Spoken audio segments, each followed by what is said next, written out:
예, 그러면 미국과 중국의 경제 상황들 얘기 조금 더 심도 있게 얘기 나눠보도록 하겠습니다. 미중산업경제연구소의 조용찬 소장과 함께합니다. 어서 오십시오. 예, 안녕하십니까? 예, 일단 미국에서는 바이든 대통령, 그러니까 바이든 행정부 출범 이후에 계속 뭐 대규모 경기 부양책을 내놓고 있는 상황인데 이렇게 하다 보면 결국에는 이제 금리 상승 압력 받게 되는 거고 이제 인플레이션 우려 이미 우리가 지난 2월부터 많이 체감을 해왔지 않습니까? 앞으로 이런 압력이 더 거세질 거라고 보십니까? 네, 그 FRB뿐만 아니라 자넷 앨런 그 연준 의장 같은 경우에도 임금과 이제 비용 상승발 인플레이션은 앞으로 일어나진 않을 것으로 보고 있는데요. 이같이 보는 근거는 선진국뿐만 아니라 미국 같은 경우에도 지난 25년간 인플레이션이 일어나지 않았다는 겁니다. 뭐 아무리 금융 완화를 하고 재정 적자를 늘리고 그리고 상품 가격이 올라가더라도 오히려 디플레이션을 지금 걱정하는 시대가 됐는데요. 이는 과거 경제와 지금 경제가 달라지기 때문에 그렇습니다. 과거에는 제조업 중심이었고요. 또 임금 상승 부분과 관련해서도 근로자들이 대부분 남자들이었고 또한 노동조합에 소속이 됐고 이 때문에 임금 상승발 인플레이션 압력이 작용을 했지만 현재는 그렇지 않다는 겁니다. 경제의 주요 축은 서비스업으로 지금 전환이 됐고요. 그 근로자들이 남성뿐만 아니라 여성 그리고 고령자 외국인들과 관련해서 근로가 다양화됐다는 겁니다. 또 한 가지는 근로 방식도 계약직, 경업, 그리고 부업, 프리랜서가 지금 일반화된 상황이고요. 게다가 기업들 같은 경우에는 해외 공장 이전이라든지 그리고 공장 자동화라는 선택 사항이 있기 때문에 지금 같은 경우에는 임금의 하방 경직성이 일어날 수 없다는 겁니다. 이 때문에 앞으로도 연준 같은 경우에도 계속적인 재정 지출 확대 그리고 금융 완화를 좀 더 지속적으로 끌고 나갈 가능성이 크기 때문에 현재 주가가 조정을 주더라도 다시 상승할 가능성이 높지 않나 이렇게 보여집니다. 그러면 과연 연준에서는 언제쯤 스탠스 변화가 일어날까? 뭐 2023년까지는 금리를 안 올리겠다고는 했으나 시장에서는 오히려 시장금리 올라가는 거에 집중을 더 많이 했었으니까요. 연준의 스탠스 변화는 좀 언제쯤으로 우리가 예상해 볼 수 있을까요? 네, 연준의 정책 스탠스 같은 경우에는 당장 그 흐름을 보면은 아무래도 그 테이퍼링과 관련해서는 시장과의 대화를 올해 하반기서부터는 시작할 것으로 보여지고요. 테이퍼링과 관련해서는 아무래도 내년도부터 실시가 되지 않을까 보여집니다. 하지만 워낙 많은 자금이 풀렸고요. 또 연준 같은 경우에도 현재 물가 상승 압력이 그렇게 높지 않다고 보고 있기 때문에 2024년 정도가 돼야지 물가 상승을 물가 상승 압력에 의해서 금리도 인상할 가능성이 있지 않나 보여지는데요. 현재 구글의 모빌리티 인덱스를 보면은 경제 활동이 상당히 미국에서는 빨라지고 있습니다. 이 때문에 1분기 같은 경우는 GDP 성장률이 연율 기준으로 5%까지 올라가고요. 2분기에는 9.5%, 3분기에는 8%로 V자형 회복을 할 것으로 보여집니다. 이 때문에 10년물 국채 수익률 같은 경우에는 2022년에서 2023년 사이에는 2.5%까지 높아질 것으로 보여지고요. 이 때문에 가장 큰 리스크는 물가 상승 압력이 되겠지만 아무래도 이것보다는 당장은 변이 코로나 문제, 또 미중 갈등이 현재 올림픽 보이콧과 관련해서 동맹국적으로 확산되고 있다는 점, 그리고 2022년에 미국의 중간 선거가 있기 때문에 이 부분에 더 중점을 하지 않을까 보여집니다. 역시 올해 하반기에서는 시장과의 커뮤니케이션이 늘어날 테고 테이퍼링과 관련된 논의는 내년쯤에서야 그리고 하반기에 들어서야 조금 더 구체화되지 않을까 싶습니다. 연준의 스탠스 변화에 대해서 한번 예측을 해봤고요. 그리고 이제 미국에서 인프라 투자가 계속 늘어나는 와중에도 그런 내용들을 보면 또 대중국과 관련된 어떤 전략적인 측면에서의 투자들도 많이 좀 눈에 띄거든요. 그리고 워낙 지금 긴장 관계도 계속 유지가 되고 있다 보니까 관련해서 미국이 대중국 전략을 좀 어떻게 펼쳐나갈 것인가에 대해서도 설명을 해주시죠. 네, 미국 같은 경우는 대중국 전략과 관련해서 바이든 정부에서는 대규모로 전환을 시키고 있는데요. 트럼프 같은 경우에는 미국 주도의 글로벌 공급망에서 중국을 배제시키는 디커플링 전략, 그리고 인도라든지 아시안 쪽으로 생산 공장을 이전하는 차이나 플러스 원 전략을 썼지만 바이든 정부 같은 경우는 아메리카 플러스 원 전략으로 바뀌고 있다고 합니다. 지금까지는 세계의 공장인 중국에서 미국 기업들이 생산을 해서 세계에 파는 그런 역할을 해왔는데요. 이제 앞으로는 미국 안에 독자적인 생산망을 구축하겠다는 거고요. 동맹국과 함께 공급망과 관련해서는 강화시키겠다는 게 바이든 정부의 생각이라고 합니다. 이 때문에 제조업 강화를 위해서 바이든 정부 같은 경우에는 3천억 달러를 투자하기로 했고요. 이 중에서도 가장 눈여겨서 보셔야 될 점은 첫 번째는 반도체입니다. 미국 같은 경우는 반도체 세계 시장 점유율이 12%에 불과하기 때문에 전략 물자인 반도체와 관련해서는 독자적인 그 생산망을 구축하는 작업에 속도를 낼 것으로 보여지는데요. 지난 2월 달은 대만과 미국의 고위급 화상 회의가 반도체와 관련해서 있었고요. 이번 16일 날은 미일 정상 간의 반도체를 비롯한 중요 부품에 대한 공급망 재구축과 관련된 이야기가 논의가 된다고 합니다. 이뿐만 아니라 탄소화를 가속화시키기 위해서 전기 자동차 독자 공급망 구축에도 속도를 낼 것으로 보여지는데요. 미국 정부 같은 경우에는 1,740억 달러를 여기에 투자하고요. 또 미국의 그 완성차 기업뿐만 아니라 부품 기업들 같은 경우는 2023년까지 2,500억 달러를 투자하기 때문에 전기 자동차, 반도체를 중심으로 한 중국화 현상은 앞으로 빠르게 진행되지 않을까 생각이 됩니다. 예, 미국의 대중국 전략까지 이렇게 얘기를 들어봤고 미국 증시 얘기도 해보도록 할 텐데 아무래도 뭐 인프라 투자가 계속 이어지고 있고 경기 회복 기대감이 만연하다 보니까 이제 소위 전통적인 가치주들에 대한 강세가 계속 이어질 수밖에 없겠죠. 그런데 앞으로의 전망이 어떻게 될 것이냐. 가치주가 이제 계속 오르는 상황에서 언젠가는 유동성이 성장주 쪽으로도 갈 수 있고 국내 증시에서도 약간 비슷한 흐름의 변화들이 나타나고 있는데 미국 증시에 대한 전망은 어떻게 하십니까? 네, 미국과 관련해서는 아무래도 가치주가 좀 더 상승 흐름을 타지 않을까 보여지는데요. 섹터별로 보면은 작년에 지수 하락률이 37.3%에 달했던 에너지 업종 같은 경우에는 올해 지수 상승률 1위를 기록했고요. 또 이에도 금리 상승에 따라서 대출 이자율이 올라간 은행 업종이 그 다음을 이어지고 있습니다. 또한 해운이라든지 그 철강 같은 자본재 섹터가 상승률 지금 상위를 기록하고 있는 상황인데요. 반면에 경기 변동의 영향을 덜 받는 그 생필품이라든지 IT 그리고 유틸리티 같은 경우에는 소폭 상승이 지금 그치고 있습니다. 가치주의 EPS가 계속 상승 흐름을 타고 있고요. 모멘텀도 워낙 강하기 때문에 경기 회복과 관련된 V자 회복이 가파라질수록 아무래도 성장주보다는 가치주 쪽에 투자하는 그 모멘텀이 더 강해지지 않을까 보여집니다. 지금으로서는 어떤 가치주들에 대한 추가 상승이 앞으로 더 이어질 수 있는 환경이다라는 부분까지 해석을 들어봤고요.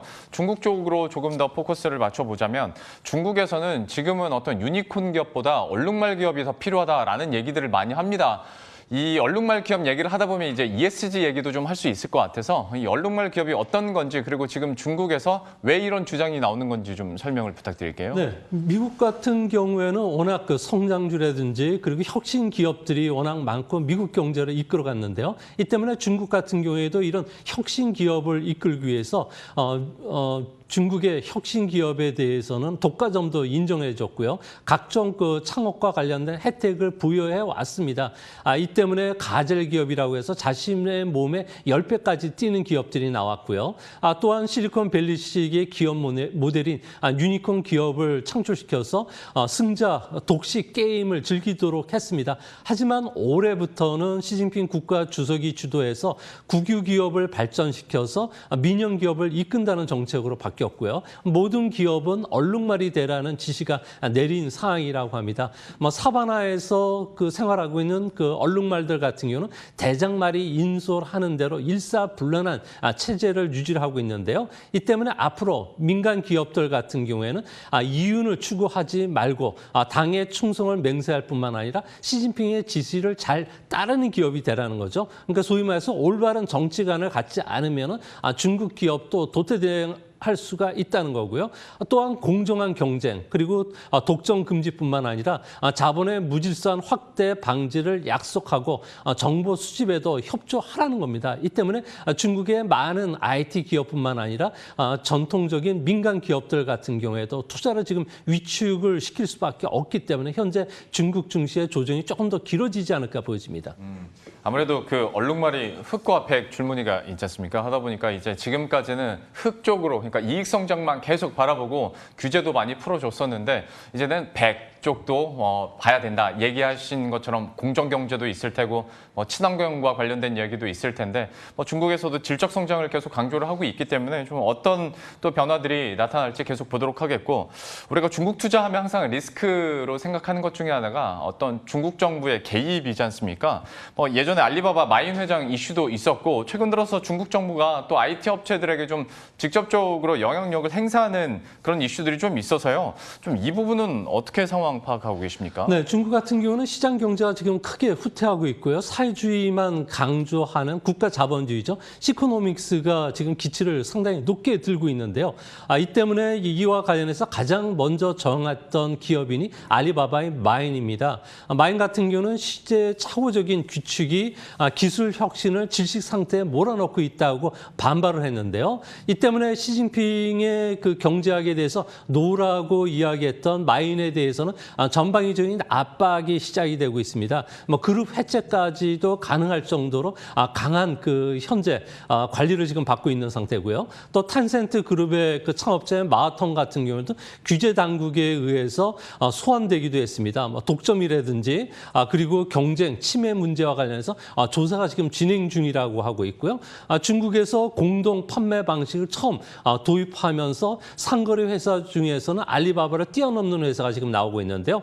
판도더의 그 창업자인 그 황정 같은 경우에도 지금 현재는 일선에서 물러난 상태라고 합니다.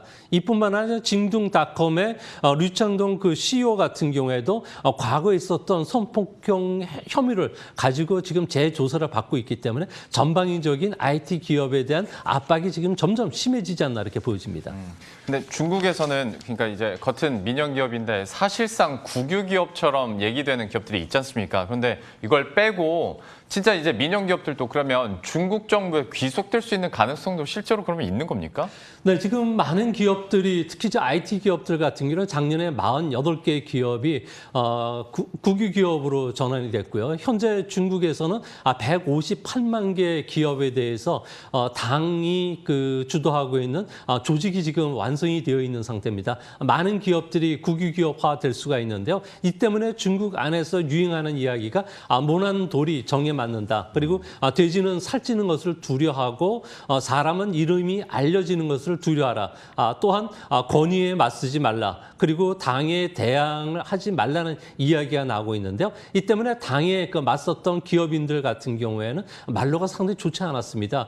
중국에서는 전자 양판점 회사인 고메이의 창업자 황강이라든지 덩샤오핑의 손녀 사위인 안방 보험회사의 우샤위 같은 경우에도 그 부정거래 혐의로 구속이 되기도 했고요. 하이난 항공의 왕쟁 회장 같은 경우는 프랑스 여행 중에서 실족사를 당하기도 했습니다. 이 때문에 그 마인과 가까웠던 기업인들이죠. 레노버라든지 바이두의 그 회장들 같은 경우에도 마인과 같이 태선해라는 비즈니스 클럽의 멤버였는데 이 모임도 갖지 않을 뿐만 아니라 중국의 대표적인 비즈니스 모임이라고 할 수 있는 창안클럽, VIP 고더라든지 중국회 같은 모임들도 지금 갖지를 않는다고 합니다. 이 때문에 기업들 간의 연대라든지 그리고 민영 기업들의 혁신과 관련된 새로운 투자 방향도 지금 못 찾고 있기 때문에 미국의 그 펀드들 같은 경우는 중국물과 관련해서는 혁신주에 대해서 투자를 좀 지금 현재는 상당히 자제하는 그런 분위기라고 합니다. 그러니까 중국 내에서도 얼룩말 기업이 필요하다고는 하는데 그 울타리 안에 있는 얼룩말을 필요로 하는 것 같고 그러면 이 얘기까지 듣다 보니까 문득 궁금해지는 점이 어떤 우리 개인 투자자들이 중국 주식에 대한 투자 스탠스를 봤을 때 말미에 잠깐 힌트는 주셨는데 그건 좀 헷갈리는 게 중국 정부에 귀속이 되면 중국 정부가 밀어줄 테니까 이 측면에서 보면 호재인데 성장성이나 혁신성은 당연히 떨어질 수밖에 없단 말이죠. 그러면 성장주들에 대해서는 생명력이 뭐 사라진다고도 볼 수 있는 건데 자, 이걸 투자 스탠스를 그러면 어떻게 갖춰야 될까요? 네, 중국의 IT 기업들 같은 경우는 아무래도 정책이 어떤 방향으로 움직이느냐에 따라서 달라지게 되는데요. 조금 전에도 그 2%에서 이야기되었던 마오타이 같은 경우에도 중국을 대표하는 국유 기업 중에 하나입니다. 이 회사 같은 경우는 많은 이익을 창출하고 있고요. 영업 마진율이 55%를 넘는 상당히 대표적인 투자 가치가 있는 종목입니다. 하지만 이 기업의 이익들 같은 경우는 국유 기업이 빼먹고 있는데요.